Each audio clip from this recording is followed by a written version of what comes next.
नमस्कार, राष्ट्र की बात के साथ मैं हूं मानक गुप्ता। किसान आंदोलन का आज 16वां दिन है। किसान और सरकारों के बीच अब मानो आर पार की लड़ाई शुरू हो गई है। केंद्र सरकार की ओर से किसानों का आंदोलन खत्म कराने के लिए लगातार कोशिशें की जा रही हैं। प्रधानमंत्री मोदी समेत सरकार के तमाम मंत्री किसानों से बातचीत करने की अपील कर रहे हैं।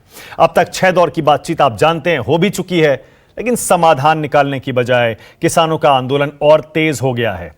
इस बीच किसानों और विपक्ष के विरोध का सामना कर रही बीजेपी अब इस मसले पर फ्रंट फुट पर खेलने की तैयारी में है।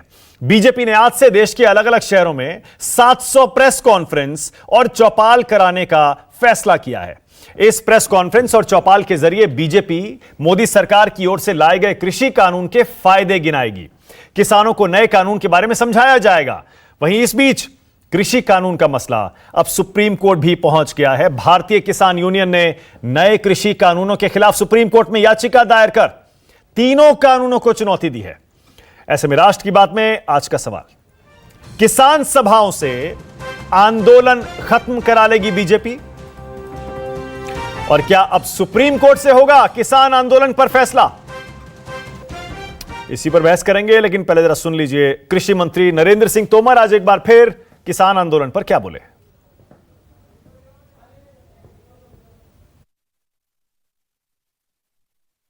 तो मैंने भी कल प्रेस करके फिर कहा था कि भाई कुल मिला के इन प्रस्ताव पर यूनियंस को कुछ कहना है तो निश्चित रूप से बातचीत कर सकते हैं। इसमें कुछ रह गया हो तो उन पर भी बातचीत कर सकते हैं।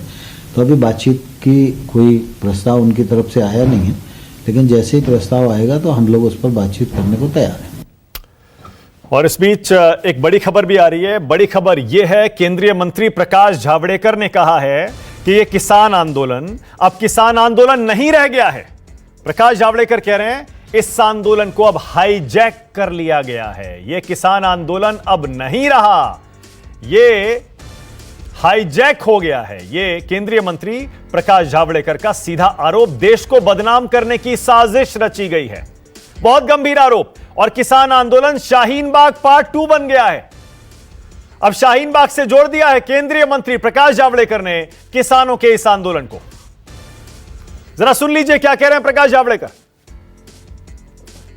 किसान आंदोलन की बात करें, जिस तरह से किसान आंदोलन आगे बढ़ रहा है, इनपुट भी आ रहे हैं कि जो लेफ्ट एक्सट्रीमिस्ट जो लोग हैं या लीडर्स हैं, उन लोगों ने हाईजैक कर लिया है पूरे आंदोलन को, हिंसा कराने की फिराक में है। इस तरह का रिपोर्ट जिस तरह से शर्जील इमाम और बाकी उमर खालिद वगैरह सबको रिहा करने के जिस तरह से पोस्टर लग रहे हैं, इसको अभी इसमें किसान आंदोलन कहाँ है बाबा?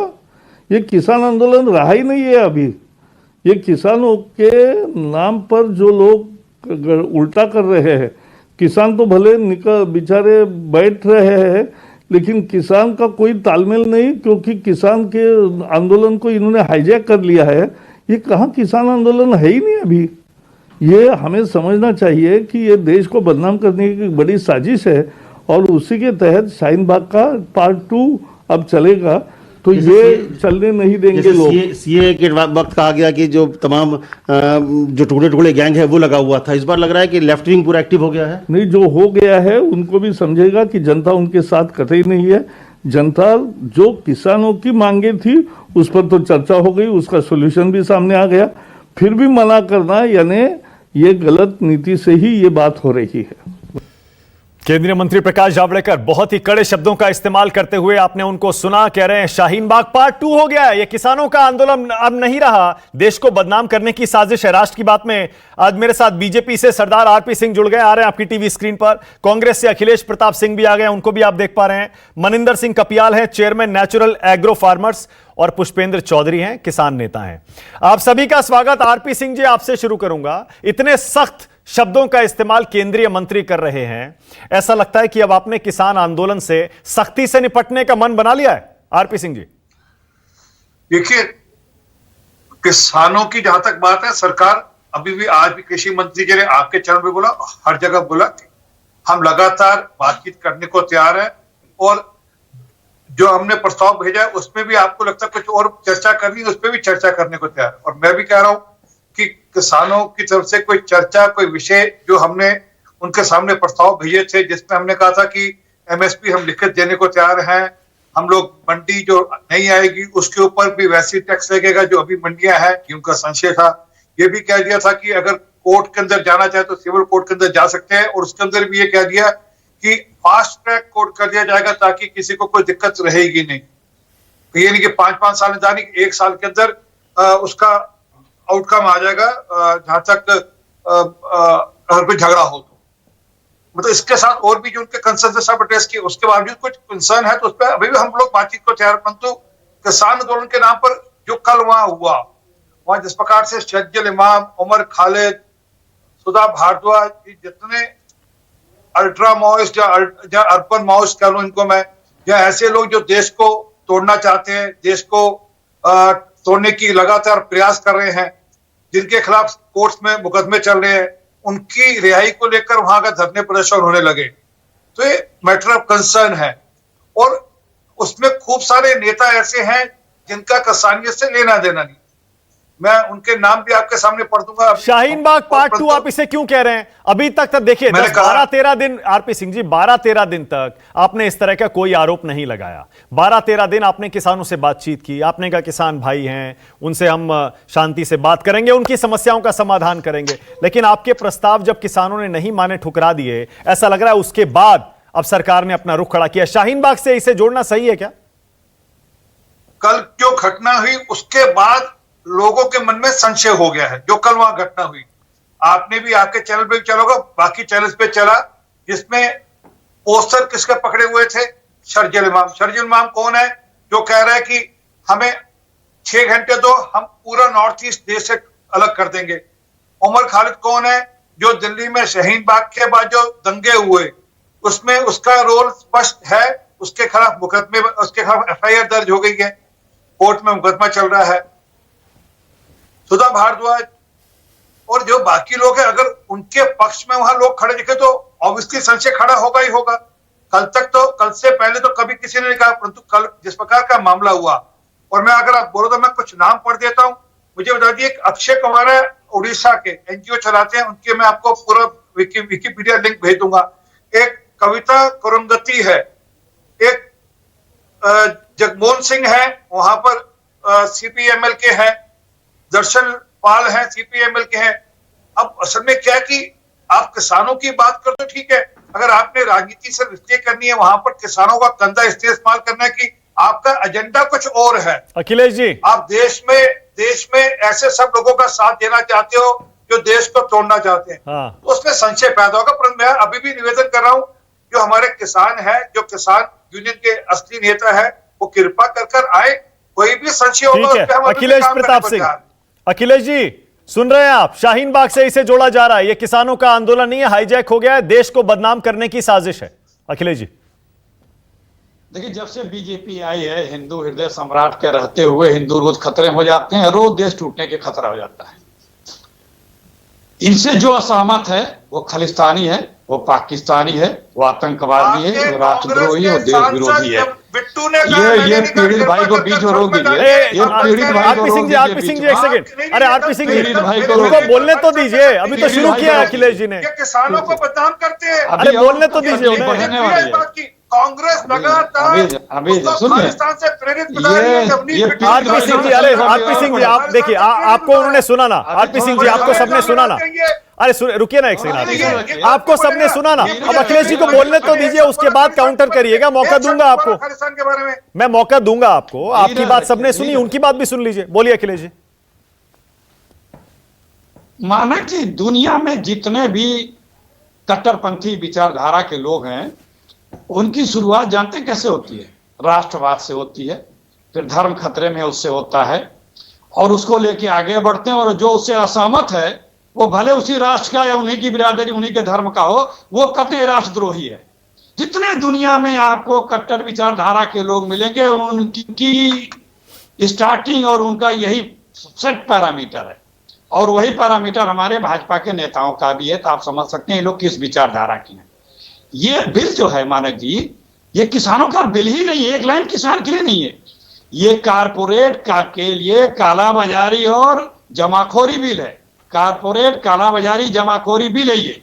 बड़ी सीधी सी बात मैं कई दिन से कह रहा हूं, आपके चैनल पे भी कह दे रहा हूं आपसे, किसानों की जो मांग है वो मांग लेने में सरकार का नुकसान क्या, कौन से सरकार के खजाने पे बोझ आ रहा है, तो सारी मान तो ली अखिलेश जी, क्या समस्या है, सारी मान ली, सारे प्रस्ताव पढ़िए, उसमें कह रहे हैं सारी बातें तो हमने मान ली। इसमें आप बताइए ना, अरे सुनिए, इसमें आप बताइए ना कहाँ किसान की बात है, आप बताइए, आप बताइए ना कहाँ किसान की कौन सी बात है। इसमें सिर्फ कारपोरेट के हित के लिए सारे कानून है और तीनों बिल एक दूसरे से क्लब है। एक बिल को अगर आप डिसमेंटल कर देंगे तो दो अपने आप डिफंग हो जाएंगे। अच्छा अखिलेश जी, अच्छा ओके, अब मेरा सवाल सुनिए। अच्छा मेरा सवाल तो सुनिए। अब बीजेपी कह रही है देश भर में प्रेस कॉन्फ्रेंस करेंगे, चौपाल लगाएंगे, किसानों को समझाएंगे, क्योंकि बीजेपी के हिसाब से यह आंदोलन हाईजैक हो चुका है। अब यहां जो लोग आंदोलन कर रहे हैं या तो बरगलाए हुए हैं या उनको भड़काया गया है, भटकाया गया है, और ये भी थोड़े बहुत किसान हैं। अब ये देश भर के किसानों के बीच जाएगी बीजेपी। अब बताइए अखिलेश जी। वो कहीं जाए, वो कहीं जाए, वो स्वतंत्र हैं। मैंने आपसे कहा कि यह बिल किसी भी प्रकार से किसानों के हित में नहीं है और यह बिल सिर्फ कारपोरेट के लिए बनाया गया है। और ये जो किसी मंत्री के पास, मोदी जी के किसी मंत्री के पास क्या कोई अधिकार है कि वो स्वयं निर्णय कर सकता है? वो अपना बाबू चपरासी पीए तो रख नहीं सकता है। इन पार्लियामेंट से पास बिलों पे क्या वो निर्णय ले सकता है? और मोदी जी भी क्या निर्णय ले सकते हैं? जो हमारे अडानी अंबानी जी का आदेश आ गया उन्हें भी मानना है। हम तो आपसे सीधा सा सवाल कर रहे हैं, सरकार, मोदी जी के मंत्री जी या जितने गोदी जी लोग हैं, वो कोई बता दे कि इस बिल को लागू कर देने से, किसान जो मांग कर रहा है उसे मान लेने से सरकार का नुकसान क्या है? क्या समस्या देश पे आ जाएगी या सरकार के सामने कौन सी समस्या है? अब अखिलेश जी, जब आपकी सरकार थी, कपिल सिब्बल का वायरल भाषण आपने सुना होगा संसद में, भूपेंद्र सिंह हुड्डा का लेटर आपने देखा होगा, फिर बोलता हूं, शरद पवार की चिट्ठी आपने देखी होगी। आपकी सरकार भी तो इसी तरह के सुधार करना चाह रही थी कृषि के क्षेत्र में। अब आप विपक्ष में हैं तो विरोध कर रहे हैं। इनका मैनिफेस्टो भी पढ़ा देना इनको एक बार। भाइयों के कहने के हिसाब से आरोप लगाना मत शुरू कर दिया करिए मानक जी। शरद पवार की चिट्ठी है मेरे पास, आप जो पढ़ेंगे सेकंड पैरा में, जो पढ़ने की आवश्यकता नहीं है, अमेंड लिखा हुआ है और लास्ट में लिखा है कि ड्राफ्ट इनक्लोज है।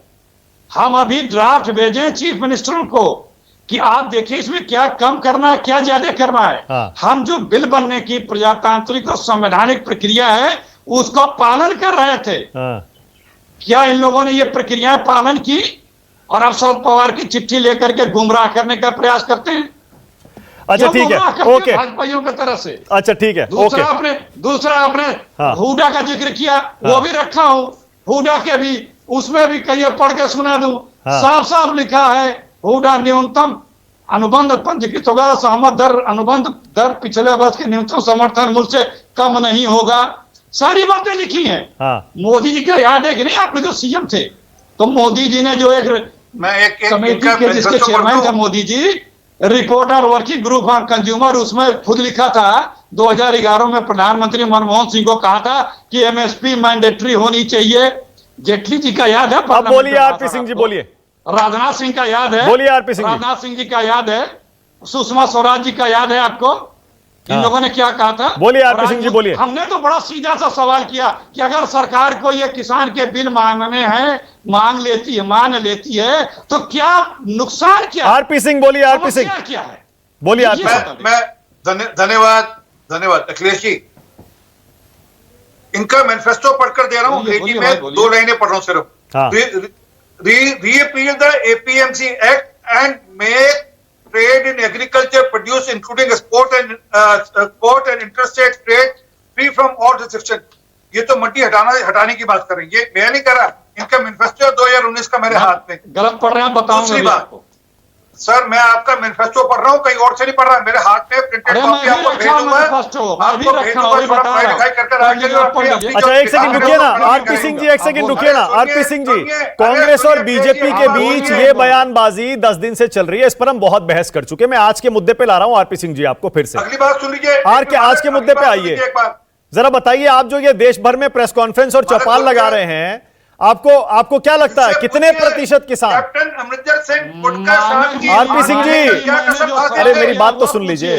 आरपी सिंह जी, मैं कह रहा हूं देश के कितने प्रतिशत किसान, एक सेकंड कि मैं 6 महीने के अंदर 90,000 करोड़ रुपए का कर्जा माफ करूंगा, मांग मान लेने से 90,000 करोड़ रुपए का कर्जा किसानों का माफ करूंगा, हर बच्चे के हाथ में मोबाइल फोन दूंगा, आप ये बता दीजिए पंजाब को नशा मुक्त करूंगा। मैं दोबारा पूछ रहा हूं आपसे, प्लीज, एक बार नहीं किया, मैं दोबारा आपसे पूछ रहा हूं, नारायण जी आप इनसे पूछ लीजिए कि ये किसानों की मांग मान लेने से सरकार को क्या समस्या है या क्या असंभव है इसमें, ये बता बोलिए आरपी सिंह जी, बोलिए, प्लीज इनसे पूछ लीजिए, बोलिए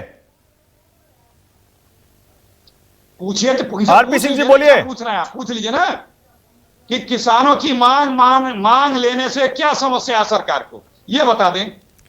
अच्छा, लगता है आरपी सिंह जी का कनेक्शन कट गया, वो सुन नहीं पा रहे हैं। कोई बात नहीं, मेरे साथ दो और मेहमान हैं, उनसे भी उनकी राय भी लेनी है इस शो में जरूर। पहले मनिंदर सिंह आपके पास आ रहा हूं, उसके बाद आऊंगा पुष्पेंद्र जी आपके पास। मनिंदर सिंह, अब बीजेपी कह रही है देश भर में चौपाल लगाएगी और किसानों को समझाएगी कि बिल से उनका कोई नुकसान नहीं है। आपको क्या लगता है, इससे कुछ फायदा होगा, आंदोलन खत्म हो पाएगा?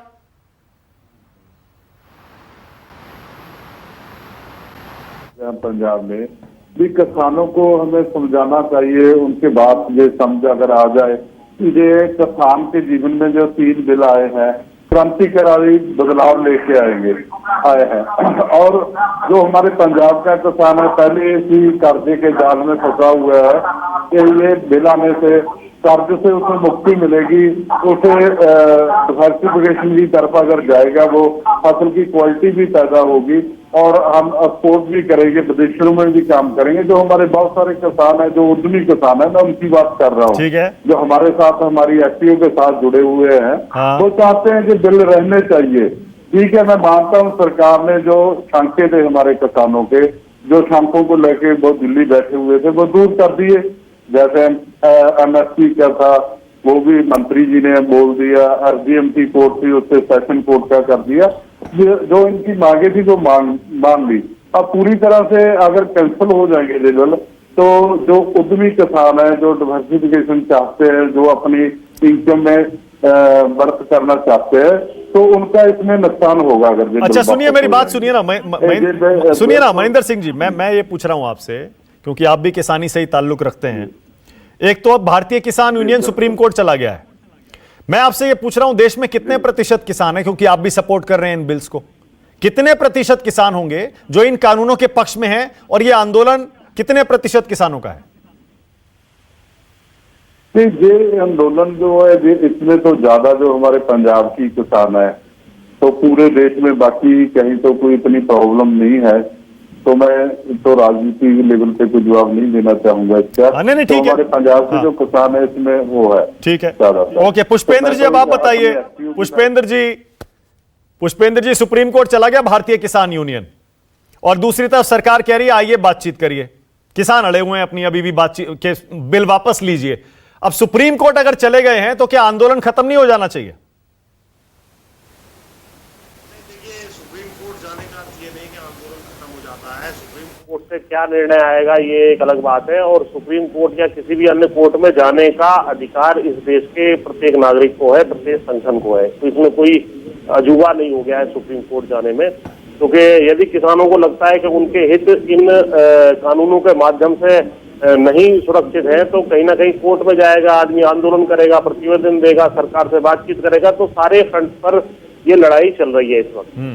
ये बात जो अभी हमारे पूर्व प्रवक्ता बोल रहे थे, ये बात ठीक है कि किसान और किसान संगठन या कृषि वैज्ञानिक जितने भी है अर्थशास्त्री चाहते थे कि कृषि क्षेत्र में सुधार हो, लेकिन कुछ कमियां इन सुधारों में जो रह गई हैं उनको दूर किए बगैर जिस प्रकार सरकार ने इसको आगे बढ़ाया है उससे ये बात बिगड़ती चली जा रही है। पुष्पेंद्र जी, लेकिन ये भाई अभी महेंद्र सिंह बोल रहे थे आपसे पहले, वो ये कह रहे हैं ये पंजाब के किसानों का आंदोलन बन के रह गया है, बाकी देश में इन कानूनों का विरोध नहीं है, तो इसलिए बीजेपी इसीलिए पूरे देश में प्रेस कॉन्फ्रेंस, चौपाल, किसानों के साथ सभाएं, ये सब करने जा रही है। उसको बीजेपी को ऐसा लगता है कि बाकी देश का किसान विरोध नहीं कर रहा है, इसीलिए उन किसानों को आगे करने की योजना है बीजेपी की। आपको क्या लग रहा है इससे क्या होगा? नहीं, इसी में जवाब है कि भाई अगर पूरे देश का आंदोलन ना होता तो पूरे देश में प्रेस कॉन्फ्रेंस करने की आवश्यकता क्या थी? फिर तो पंजाब के किसानों को केवल समझा देते, देखिए, अलग अलग मुद्दे पर अलग अलग राय हो सकती है कुछ किसान संगठनों की, लेकिन मुख्य मुद्दा जिससे आरपी सिंह जी ने कहा कि हमने लिखित में एमएसपी की बात कर दी है, वास्तविकता ये है कि एक व्यवस्था में, जो पुरानी व्यवस्था है, जो मंडी की व्यवस्था है, उसमें एपीएमसी एक्ट के माध्यम से जो चलती रहेगी, एमएसपी मिलती रहेगी, उस बात को हम समझ गए। लेकिन हम जब दूसरे की बात करते हैं कि दूसरी व्यवस्था जो एपीएमसी एक्ट से बाहर वाली व्यवस्था है, प्राइवेट सेक्टर वाली व्यवस्था है, उसमें भी आप चालू कर दीजिए, तो ये कहते हैं पहली में चलती रहेगी, पहली में चलती रहेगी, पहली में चलती। अरे हम दूसरे का बात कर रहे हैं भाई, प्राइवेट वाले की बात कर रहे हैं, उसके बारे में कोई लिखित आश्वासन नहीं मिला है, ना ही कानून में डालने की बात है। इसीलिए आंदोलन पुष्पेंद्र जी, कानून में तो एमएसपी पहले भी नहीं था ना, कानून में तो एमएसपी कभी था ही नहीं। और दूसरी बात, अब ये, अब सुन तो लीजिए, अब मेरी बात भी सुन लीजिए। सवाल बड़ा सीधा है पुष्पेंद्र जी।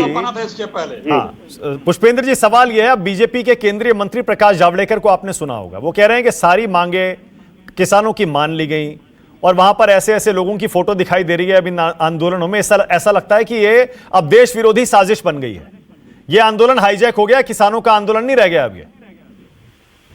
देखिए, आंदोलन किसी कमरे में बंद होके तो होता नहीं है कि कौन आदमी आएगा, कौन जाएगा, किसका पैन कार्ड है, किसका आईडी कार्ड है, ऐसे लेकर के वहां जो है लोगों को, कोई आदमी वहां आंदोलन में सपोर्ट करने चला जाए। या कई बार हमने ये भी देखा है कि सरकार खुद ही अपने लोगों को भेज करके इस तरह की बात कर देती है। बोलिए आरपी सिंह जी, बोलिए। Anti social element RP Singh ji बोलिए। सरकार का आंदोलन का आप ही बदनाम करवा रहे हैं आरपी सिंह जी इस आंदोलन को। मेरा हाथ जोड़कर विनती है, कल का वीडियो एक बार दोबारा चला दीजिए जी, और कौन लोग मंच पे थे वो भी दिखा देना चाहिए जी। कौन लोग कल के पूरे प्रोग्राम का, जिसमें शर्जील इमाम, उमर खालिद और इन सबके फोटो लेकर खड़े थे, उनको कौन प्रायोजित करे थे वो भी बता देना चाहिए। और मैं ये भी पूछ लेता हूं, जरा मुझे बता दीजिए, दर्शन पाल जी कौन है, कविता कांग्रेसी कौन है, सरदार जगमोहन सिंह कौन है जो पटियाला से है, योगेंद्र यादव का क्या किसानों की मांग लेने से सरकार को क्या समस्या है, क्या परेशानी? स्वराज मूवमेंट के लोग हैं, वो चेहरा बने हुए हैं, तो आप बता दीजिए ना। मशीनरी क्या कर रही है? आप तुरंत उनको पकड़ के जेल में डालिए। कोई आतंकवादी घूम रहा है, उसको पकड़ लीजिए, जेल में डालिए, उसको बता दीजिए उसको। हाथ जोड़कर फिर विनती है, सारे आंदोलन को जो है काले रंग के उसमें रंग में पोषना उचित नहीं है आपके लिए। और प्राइवेट सेक्टर में इसका जवाब दे दीजिए आप। Okay, Akhilesh ji, closing comment आपको दे रहा हूँ। क्लोजिंग कमेंट अखिलेश प्रताप सिंह, बोलिए अखिलेश जी, बोलिए। मानक जी बोलिए। मानक जी, एक नीति का दोहा है कि जहां का राजा अहंकारी वहां की प्रजा दुखारी। राजा को अहंकार नहीं करना चाहिए। जनता अगर कुछ चाह रही है और वो राजहित में है, सरकार का कोई उससे अहित नहीं हो रहा है, तो राजा को वो बात मान लेनी चाहिए। आज जो किसान चाह रहे हैं उसमें कहीं से भी सरकार का कोई अहित नहीं है। ठीक है, ओके, मेरे पास टाइम खत्म हो गया। किसान का अहित हम मान लेना चाहिए। मेरे पास टाइम खत्म हो गया। बहुत बहुत शुक्रिया राष्ट्र की बात में आ जाने के लिए आरपी सिंह जी आपका, अखिलेश प्रताप सिंह, महेंद्र सिंह और पुष्पेंद्र चौधरी, बहुत बहुत शुक्रिया। नमस्कार, मैं हूं मानक गुप्ता। अगर आपको हमारा ये वीडियो पसंद आया हो तो इसे लाइक और शेयर जरूर करें, और हां, हमें सब्सक्राइब और फॉलो करना ना भूलें ताकि आप देश और दुनिया की कोई खबर मिस ना करें। तो जुड़े रहिए हमारे साथ और देखते रहिए News 24।